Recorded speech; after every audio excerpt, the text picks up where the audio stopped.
पृथ्वी विभिन्न तत्वों से बनी हुई है। इसकी बाहरी परत में पर वे ठोस पदार्थों के रूप में, आंतरिक परत में गर्म पिघली हुई अवस्था में पाए जाते हैं।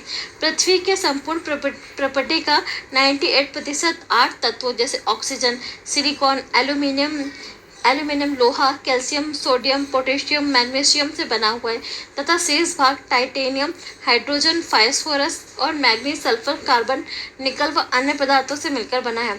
भूप्रकृति पर पाए जाने वाले तत्व प्रायः अलग अलग नहीं मिलते हैं, बल्कि ये समानतः ये दूसरे तत्वों के साथ मिलकर विभिन्न पदार्थों का निर्माण करते हैं।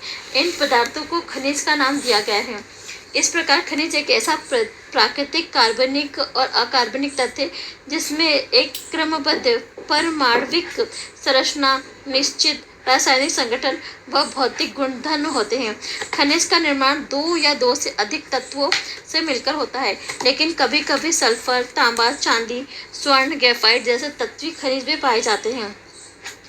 यद्यपि स्थलमंडल का निर्माण करने वाले तत्वों की संख्या अत्यंत कम है, लेकिन आपस में इनका संयोजन विभिन्न तरीकों से होता है, जिससे खनिजों की अनेक किस्में बनती हैं।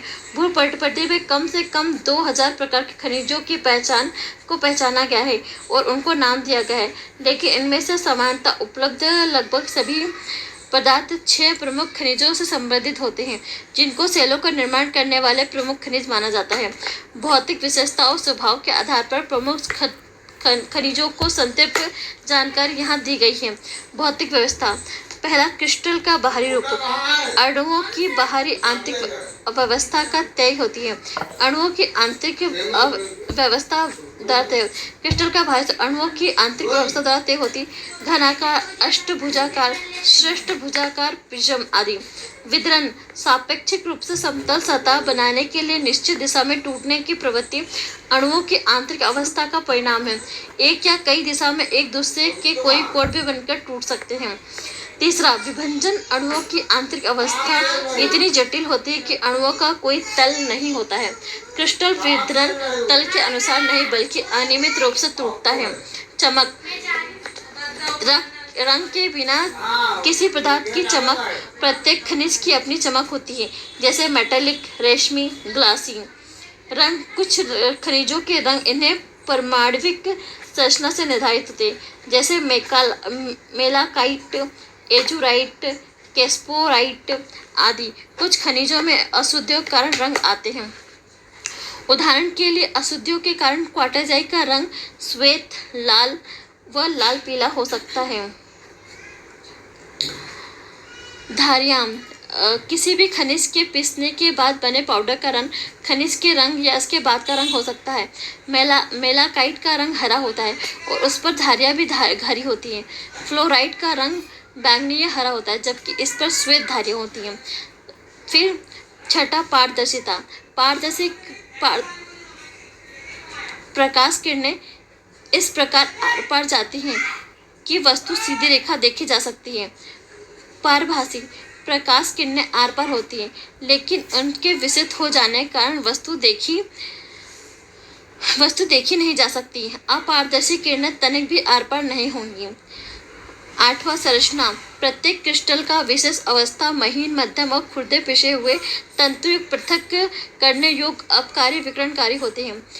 नौवां, कठोरता। सापेक्षिक प्रतिरोध का चिन्हित होना।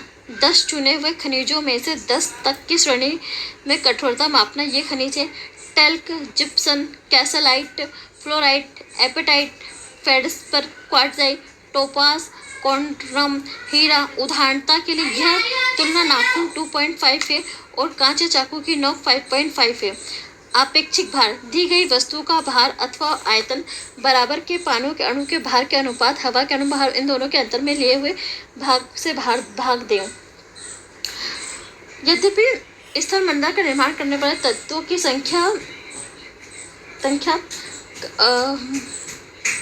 पृथ्वी के आंतरिक भाग में पाया जाने वाला मैग्मा ही सभी खनिजों का मूल स्रोत है। इस मैग्मा के ठंडे होने पर खनिजों के क्रिस्टल बनने लग जाते हैं और इस प्रक्रिया में जैसे जैसे मैग्मा ठंडा होकर ठोस अवस्था में बनता है, खनिजों की क्रमबद्ध श्रृंखला का निर्माण होने लगता है। कोयला, पेट्रोलियम व प्राकृतिक गैस खनिज कार्बनिक पदार्थ हैं तथा यह क्रमशः ठोस, तरल व गैस रूप में पाए जाते हैं। धात्विक खनिज, इनमें धातु तत्व होते हैं। इनमें तीन प्रकार से विभाजित किया जाता है। बहुमूल्य धातु स्वर्ण, चांदी, प्लेटिनियम। लौह धातु, लोह व स्टील के निर्माण के लिए लोहे में मिलाई जाने वाली अन्य वस्तुएं। अलोहिक वस्तुएं, जिनमें ताम्र, सीसा, जिंक, टीन, एल्यूमिनियम आदि धातु शामिल होते हैं। अधात्विक खनिज, इन धातुओं के अंश उपलब्ध नहीं होते। गंधक, फास्फोरस तथा नाइट्रेट अधात्विक खनिज है। सीमेंट धात्विक खनिजों का मिश्रण है। सेलें, पृथ्वी की प्रॉपर्टी सेलों से बनी होती है। सेलों का निर्माण एक या अधिक खनिजों से मिलकर बना होता है। सेल कठोर या नरम या विभिन्न रंगों की हो सकती है, जैसा ग्रेनाइट कठोर व सेलखड़ी नरम है। गैब्रो काला व क्वार्टजाइट दूधिया श्वेत हो सकता है। सेलों में खनिज घटकों का कोई निश्चित संगठन नहीं होता। सेलों में समानता पाए जाने वाले खनिज पदार्थ फर्सर व क्वार्टजाइट हैं। सेल एवं स्थलाकृतियों एवं सेलों के मृदा के निकट संबंध होने के कारण भूगोल शास्त्री से सेलों का मौलिक ज्ञान होना आवश्यक होता है। सेलों के विभिन्न प्रकार हैं, जिनको उनकी निर्माण पद्धति के आधार पर तीन समूह में विभाजित किया गया है। आग्नेय सेल, मैग्मा तथा लावा से घनीभूत। दूसरा, अवसादी सेल, बाह्य जनित प्रक्रियाओं के द्वारा सेलों के अंशों के निक्षेपण का परिणाम। कायंतित सेल, उपस्थित सेलों में पुनः क्रिस्टलीकरण की प्रक्रिया से निर्मित। पेट्रोलॉजी सेलों का अध्ययन है और पेट्रोसाइट सेलों के विभिन्न रूपों का अध्ययन करता है, जैसे खनिज की संरचना, बनावट, गठन, स्रोत, प्राप्ति, स्थान परिवर्तन एवं दूसरे सेलों के साथ संबंध। आग्नेय सेल, चूंकि आग्नेय सेलों का निर्माण पृथ्वी के आंतरिक भाग में मैग्मा व लावा से होता है, अतः इन्हें प्राथमिक सेल भी कहते हैं। मैग्मा के ठंडे होकर घनीभूत हो जाने से आग्नेय सेलों का निर्माण होता है। इग्नेस लैटिन भाषा इग्नेस शब्द से बना, जिसका अर्थ अग्नि होता है। मैग्मा के विषय में आप पहले से ही जानते हैं। जब आपने ऊपरी गामी गति में मैग्मा ठंडा होकर जम जाता है तो उसे आग्नेय सेल कहते हैं। ठंडा तथा ठोस बनने की प्रक्रिया पृथ्वी की प्रॉपर्टी व पृथ्वी की सतह पर हो सकती है। आग्नेय सेगनों का वर्गीकरण इसकी बनावट के आधार पर किया जाता है। इसकी बनावट इसके कणों के आकार, व्यवस्था व पदार्थ की भौतिक अवस्था पर निर्भर करती है। यदि पिघले हुए पदार्थ धीरे धीरे गहराई तक ठंडे होते हैं तो खनिज के कण पर्याप्त बड़े हो सकते हैं। सतह पर हुई आकस्मिक शीतलता के कारण छोटे व चिकने कण बनते हैं। शीतलता की मध्यम परिस्थिति होने पर आग्नेय सेलों को बनाने के कण मध्यम आकार के हो सकते हैं, जैसे ग्रेनाइट, गेब्रो, पेग्मामाइट, बेसाल्ट, चुंबकीय ब्रेशिया, टफ आग्नेय सेलों के कुछ उदाहरण हैं। अवसादी सेल, अवसादी सेल सेडिमेंट्री शब्द की उत्पत्ति लैटिन भाषा के शब्द सेडिमेंट से हुई, जिसका अर्थ व्यवस्थित होना है। पृथ्वी की सतह की सेलें आग्नेय, अवसादी व कांतित अपक्षयकारी कारकों के प्रति अनावक्त होती हैं, जो विभिन्न प्रकार के विखंडों में विभाजित होते हैं। ऐसे उपखंडों का विभाजन बाह्य जनित कारकों के द्वारा संवहन और निक्षेप से होता है। सघनता के द्वारा यह संचित पदार्थ सेलों में परिणत हो जाते हैं। यह प्रक्रिया सीलीभवन कहलाती है। बहुत से अवसादी सेलों से निक्षेपित परतें सीलीभवन के बाद अपनी विशेषता बनाए रखती हैं। इसी कारण वर्ष बालुकाश्म सेल जैसी अवसादी सेलों की विविध सांद्रता वाली अनेक सतहें होती हैं। निर्माण पद्धति के आधार पर अवसादी सेलों का वर्गीकरण तीन प्रमुख समूहों में किया गया है। पहला, यांत्रिक रूप से निर्मित, उदाहरणतः बालुकाश्म, पिंडशिला, चूना पत्थर, सेल विमिता आदि। दूसरा, कार्बनिक रूप से निर्मित, उदाहरणतः गीजराइट, खड़िया, चूना पत्थर, कोयला आदि। तीसरा, रासायनिक रूप से निर्मित, उदाहरणतः श्रृंग, प्रस्तर, चूना पत्थर, हेलाइट, पोटास। कांतिक सेल, कांतित का अर्थ है स्वरूप के रूप में परिवर्तन।